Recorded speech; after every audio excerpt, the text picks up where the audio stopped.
August 15th, 2017, and this video is called Mutant Variegated Leaf Verbascum. And like I tell you, every time I go in the garden, it seems every day I can find another mutation, and that's pretty quite frightening, whether it's coming by a natural mutation, which I don't believe mutations are natural, or it's coming from this pollution, whether it's from Fukushima or just all the billions of products that are made every day, the pollution that's going into the ground, into the sky, coming down in the rain and gets in our soil. Here is the flower of it. I don't know what the species is. It's a Verbascum.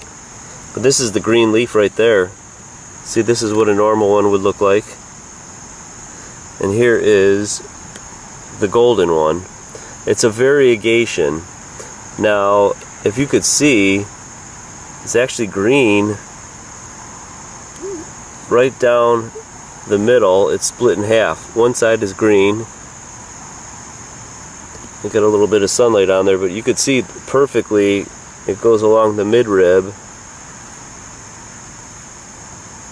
And it's one side is green and the other side is golden variegation, and a variegation with sprinkles. It's actually pretty fascinating. And I think the most unusual plants now are these variegated plants. But I don't think people realize that these are mutations, that these are plant cancers, you could call. And I think it's interesting. I found some literature on a variegated leaf mutant soybean. It's a genetic study, and what I find interesting, let me zoom in a little bit more and I'll tell you about this variegated soybean.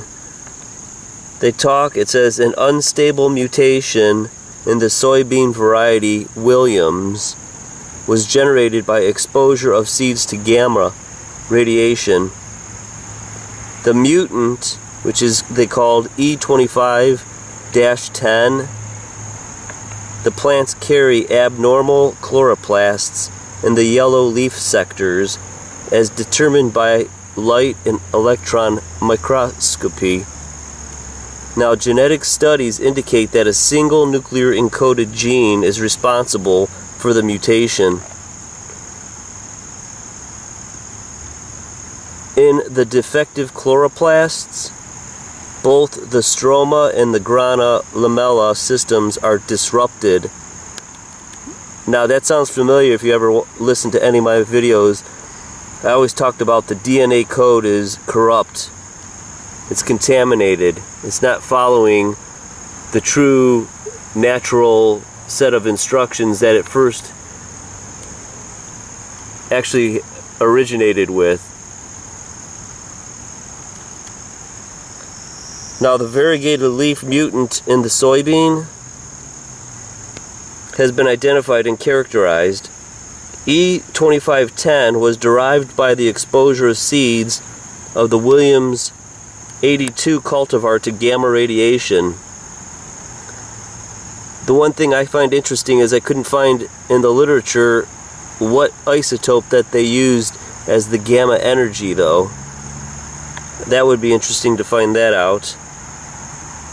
In this mutant, yellow leaf sectors contain defective chloroplasts.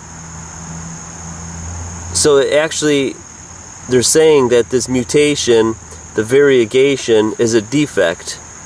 Go figure. What a beautiful leaf.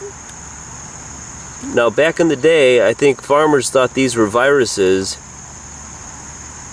and they would burn them and throw them out so they wouldn't infect their crops.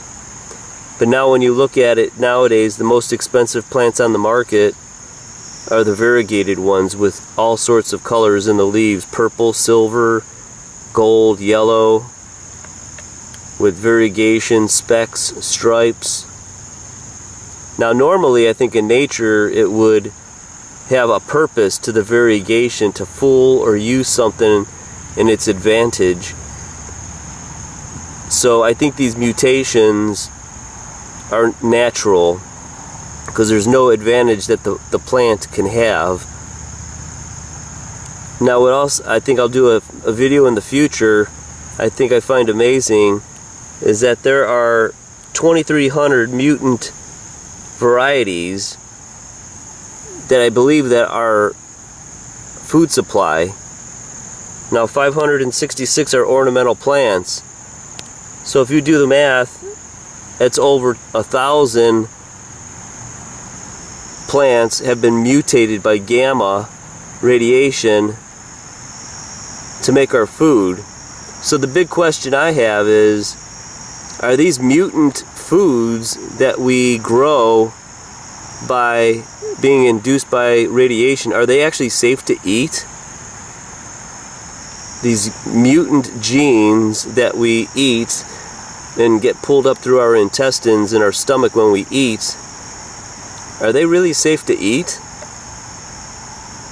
I don't know, that's a big question. It's bad enough to have radiation in your food, but that's another doozy if you have actually a pure variety that was created by disrupted, corrupt DNA.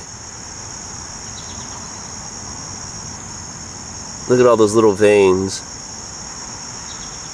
Mother Nature is so pure and so complicated. I think it's funny that mankind tries to perfect it.